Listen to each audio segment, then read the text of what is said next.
जम्मू कश्मीर में बाढ़ से अभी भी हाल बेहाल बना हुआ है। करीब 4 लाख लोग सैलाब में फंसे हैं। आर्मी और एनडीआरएफ समेत कई एजेंसियां राहत और बचाव के काम में लगी हुई हैं। अब तक करीब 43,000 लोगों को सुरक्षित निकाला जा चुका है। बाढ़, भूस्खलन और मकान गिरने से अब तक करीब 200 लोगों की मौत हो चुकी है। जम्मू कश्मीर में राहत और बचाव के काम में वायुसेना के जवान मुस्तैदी से लगे हुए हैं। वायुसेना के 61 हेलीकॉप्टर और ट्रांसपोर्ट एयरक्राफ्ट ने कल 354 फेरे लगाए। इस दौरान खाने की चीजें गिराई गई और बाढ़ में फंसे लोगों को निकाला गया। सेना और आपदा प्रबंधन के जवान मुस्तैदी से राहत और बचाव कार्य में लगे हुए हैं, लेकिन सैलाब में फंसे लोग गुस्से में हैं। श्रीनगर एयरपोर्ट पर फंसे लोगों ने स्थानीय प्रशासन पर अनदेखी करने का आरोप लगाते हुए एनडीआरएफ के लोगों पर ही अपना गुस्सा निकाला। लोगों का कहना है कि उन्हें पानी और भोजन नहीं मिल रहा है।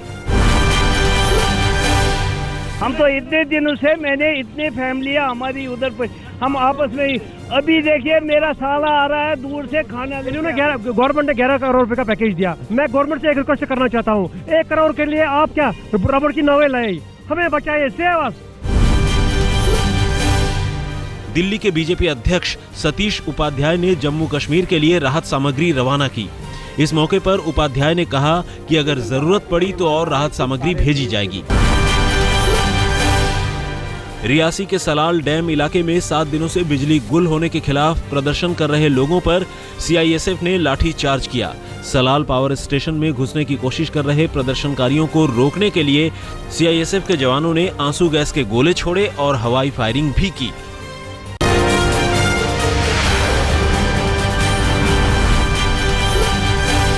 चुनाव आयोग आज हरियाणा और महाराष्ट्र की विधानसभा चुनाव की तारीखों का ऐलान कर सकता है। चुनाव की तारीखों पर विचार विमर्श के लिए कल चुनाव आयोग की बैठक हुई थी। गौरतलब है कि अक्टूबर में हरियाणा और महाराष्ट्र में विधानसभा का कार्यकाल खत्म हो रहा है। बीजेपी ने हरियाणा विधानसभा चुनाव के लिए 43 उम्मीदवारों की सूची जारी कर दी है। बीती रात चुनाव समिति की बैठक के बाद सीईसी के सचिव जेपी नड्डा ने नामों का ऐलान किया। कांग्रेस से बीजेपी में आए वीरेंद्र सिंह की पत्नी प्रेमलता सिंह को ऊंचाना कलां से टिकट मिला है। बीजेपी किसान मोर्चा के चीफ ओपी धनखड़ को बादली से, चंडीगढ़ के पूर्व मेयर ज्ञानचंद गुप्ता को पंचकुला से, कैप्टन अभिमन्यु को नारनौल से और बीजेपी हरियाणा के अध्यक्ष रामविलास शर्मा को महेंद्रगढ़ से टिकट दिया गया है। इस 43 सीट्स में से 7 सीटें महिलाओं को दी हैं और इस 43 सीट्स में से 11 सीट्स यूथ को दी हैं। तो इस प्रकार से हमने कोशिश की है कि एक ठीक रिप्रेजेंटेशन हो सके। प्रधानमंत्री नरेंद्र मोदी के जन्मदिन पर सूरत में होने वाले समारोह में आम आदमी पार्टी के नेता कुमार विश्वास कविता पाठ कर सकते हैं। कुमार विश्वास ने कहा कि गौ फाउंडेशन से उन्हें निमंत्रण मिला है। अगर उनकी शर्तों को संस्था मान लेती है तो वो पीएम मोदी की मौजूदगी में भी परफॉर्म करने के लिए तैयार हैं। उन्होंने कहा कि पार्टी और उनकी निजी प्रतिबद्धता 2 अलग चीजें हैं। कांग्रेस विधायक आसिफ मोहम्मद खान ने खुलासा किया है कि आम आदमी पार्टी के संयोजक अरविंद केजरीवाल कांग्रेस के समर्थन से सरकार बनाना चाहते हैं, लेकिन सार्वजनिक रूप से ये स्वीकार नहीं कर रहे। आसिफ के मुताबिक इस मुद्दे पर आम आदमी पार्टी ने नोएडा में एक मीटिंग की थी। आम आदमी पार्टी के संयोजक अरविंद केजरीवाल प्रधानमंत्री नरेंद्र मोदी को देश का सबसे लोकप्रिय नेता मानते हैं। आज तक से खास बातचीत में केजरीवाल ने कहा कि हालांकि 100 दिन में मोदी सरकार ने कोई अंतर पैदा नहीं किया, लेकिन सरकार से अभी भी काफी उम्मीदें हैं। मुझे लगा जो उन्होंने स्वेरिंग इन के दौरान दूसरे देशों को बुलाया था, स्पेशली पाकिस्तान को भी बुलाया था, श्रीलंका को, आई थिंक वो अच्छा कदम था। नोएडा की चुनावी रैली में कथित भड़काऊ भाषण का संज्ञान लेते हुए चुनाव आयोग ने बीजेपी सांसद योगी आदित्यनाथ को कारण बताओ नोटिस जारी किया है। चुनाव आयोग ने इसे पहली नजर में आचार संहिता के उल्लंघन का मामला बताया है। आयोग के मुताबिक आदित्यनाथ ने भगवान राम के नाम पर बीजेपी उम्मीदवार के लिए वोट मांगे। बीजेपी सांसद को जवाब देने के लिए शाम तक का वक्त दिया गया है।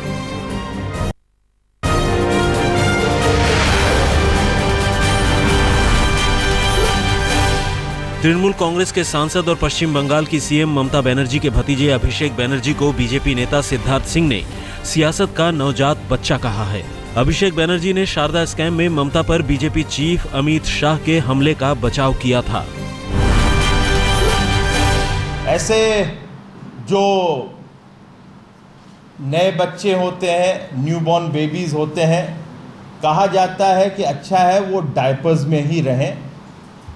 बाहर निकलेंगे तो जनरली लोगों के, आंटियों के कपड़े भी खराब होते हैं। विधानसभा चुनाव से पहले शिवसेना को बड़ी कामयाबी मिली है। एमएनएस ट्रांस विंग का अध्यक्ष रहे हाजी अराफात और नासिक के 2 नगर सेवक शिवसेना में शामिल हुए। इस मौके पर शिवसेना के कार्यकारी अध्यक्ष उद्धव ठाकरे ने कहा है कि लोगों में शिवसेना के हिंदुत्व को लेकर गलतफहमी है, इसलिए बहुत से लोग इसमें नहीं आते, लेकिन हाजी के आने के बाद आलोचकों को जवाब मिल गया होगा। चारा घोटाले में दुमका कोषागार से अवैध निकासी के मामले में बिहार के पूर्व मुख्यमंत्री और आरजेडी सुप्रीमो लालू प्रसाद की अर्जी सीबीआई की विशेष अदालत ने खारिज कर दी है। लालू ने 3 करोड़ 47 लाख रुपए की अवैध निकासी के मामले को निरस्त करने की मांग की थी। लालू से जुड़े 4 मामले सीबीआई कोर्ट में चल रहे हैं, एक में उन्हें सजा मिल चुकी है। तेलंगाना के मुख्यमंत्री के चंद्रशेखर राव ने 2 तेलुगु चैनलों को धमकी दी है कि अगर उन्होंने तेलंगाना का अपमान जारी रखा तो उन्हें 10 फीट जमीन के अंदर गाड़ देंगे। वारंगल में एक रैली में उन्होंने कहा कि जो लोग तेलंगाना में चैनल चाहते हैं उन्हें यहाँ के लोगों का सम्मान करना सीखना चाहिए, नहीं तो उन्हें बुरे परिणाम के लिए तैयार रहना होगा। गौरतलब है कि तेलंगाना के लोगों की भावना के खिलाफ खबर दिखाने के आरोप में 2 चैनल्स TV9 और ABN का प्रसारण तेलंगाना में बंद है। महिलाओं को छेड़छाड़ से बचने के लिए पश्चिम बंगाल के विधाननगर के डीसीपी केपी बरुई की नसीहत पर विवाद खड़ा हो गया है। बरुई ने अपने फेसबुक पेज पर एक पोस्ट में लड़कियों को छेड़छाड़ से बचने के लिए सभ्य कपड़े पहनने, देर रात निकलने से बचने और सभ्य बर्ताव करने की नसीहत दी है। बरुई ने बाकायदा 12 नसीहतों की सूची पोस्ट की है। मुंबई को पहली बार दलित महिला मेयर मिली है। शिवसेना की स्नेहा लांबेकर ने कांग्रेस की उम्मीदवार प्रियतमा सावंत को 57 वोटों से हराकर मेयर का चुनाव जीता। डिप्टी मेयर का पद बीजेपी के अलका केरकर को मिला है। हिमाचल प्रदेश क्रिकेट संघ के होटल पवेलियन से जुड़े मामले में बीजेपी सांसद अनुराग ठाकुर समेत 6 लोगों के खिलाफ चार्जशीट दायर कर दी गई है। आरोप है कि होटल पवेलियन के लिए चरवाह भूमि पर करीब 2023 पेड़ों को काटा गया। अनुराग ठाकुर HPCA के अध्यक्ष भी हैं। फरीदाबाद में एयरफोर्स स्टेशन के 100 मीटर के दायरे में अवैध निर्माणों का निरीक्षण करने गई निगम की संयुक्त आयुक्त सुनीता वर्मा को भीड़ ने बंधक बना लिया। भीड़ ने उन्हें गाड़ी से उतरने तक नहीं दिया। बाद में पुलिस मौके पर पहुंची और जॉइंट कमिश्नर को मुक्त कराया। गौरतलब है कि उच्च न्यायालय की रोक के बावजूद एयरफोर्स स्टेशन के 100 मीटर के दायरे में लोगों ने अवैध निर्माण करा रखा है, जिसका निरीक्षण करने गई थी संयुक्त आयुक्त।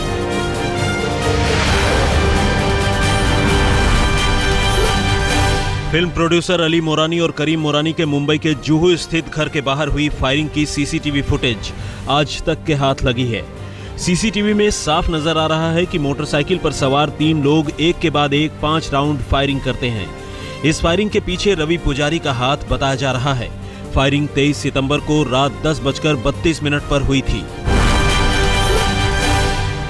शारदा चिटफंड घोटाले में सीबीआई ने पश्चिम बंगाल के पूर्व डीजीपी और तृणमूल कांग्रेस के नेता रजत मजूमदार को गिरफ्तार किया है। आरोप है कि मजूमदार शारदा ग्रुप से जुड़े हुए थे। रजत मजूमदार का नाम सीबीआई को लिखी सुदीप्तो सेन की चिट्ठी में भी आया था। तृणमूल से निलंबित सांसद कुणाल घोष ने भी उनका नाम लिया था।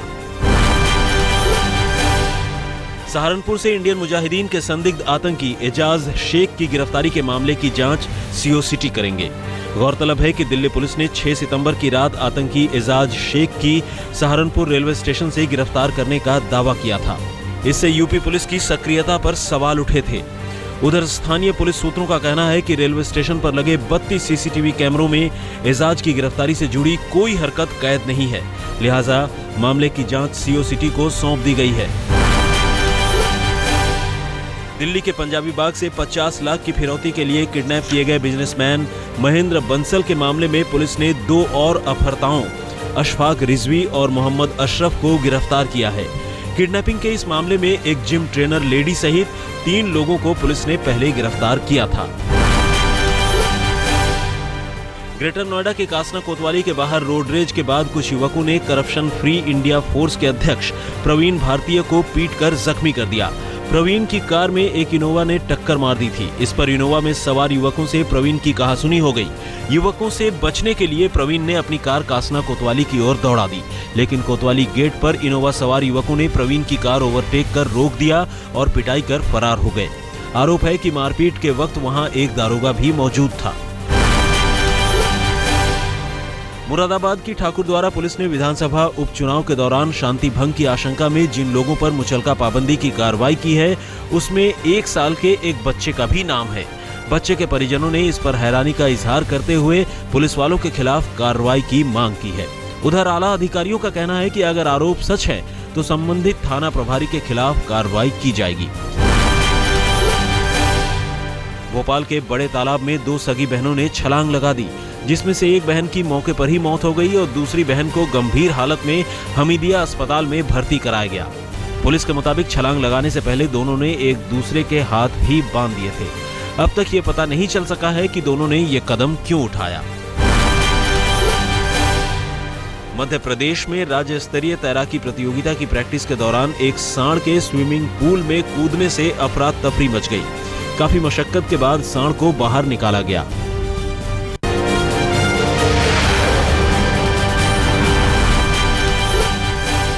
महीनों की अटकलों को खत्म करते हुए एप्पल ने 2 नए स्मार्टफोन आईफोन 6 और आईफोन 6 प्लस लॉन्च कर दिया है।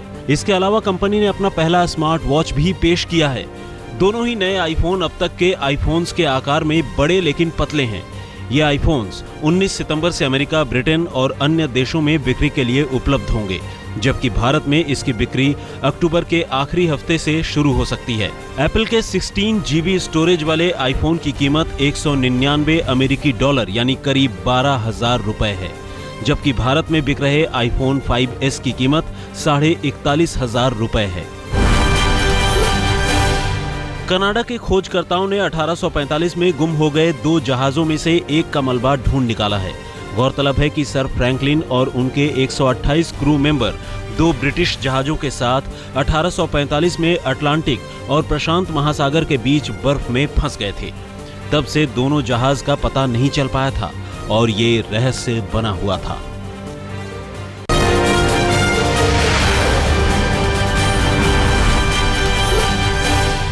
आईसीसी ने अंतर्राष्ट्रीय क्रिकेट में पाकिस्तान के ऑफ स्पिनर सईद अजमल की गेंदबाजी पर बैन लगा दिया है। आईसीसी की प्रेस रिलीज के मुताबिक एक स्वतंत्र जांच में पाकिस्तान के ऑफ स्पिनर अजमल का बॉलिंग एक्शन गलत पाया गया। सईद अजमल के समर्थन में उनके हमवतन पाकिस्तान के महान ऑफ स्पिनर सकलैन मुश्ताक सामने आए हैं। सकलैन ने ट्वीट करते हुए कहा कि वो अजमल का एक्शन सही करने की भरपूर कोशिश करेंगे। पाकिस्तान की घरेलू T20 लीग के विजेता Lahore Lions team champions league T20 खेलने के लिए कल भारत पहुंची। 17 तारीख से खेली जाने वाली चैंपियंस लीग का क्वालिफाइंग राउंड 13 तारीख से शुरू होगा और लाहौर लायंस को भी मेन ड्रॉ में जगह बनाने के लिए क्वालिफाइंग राउंड में खेलना है।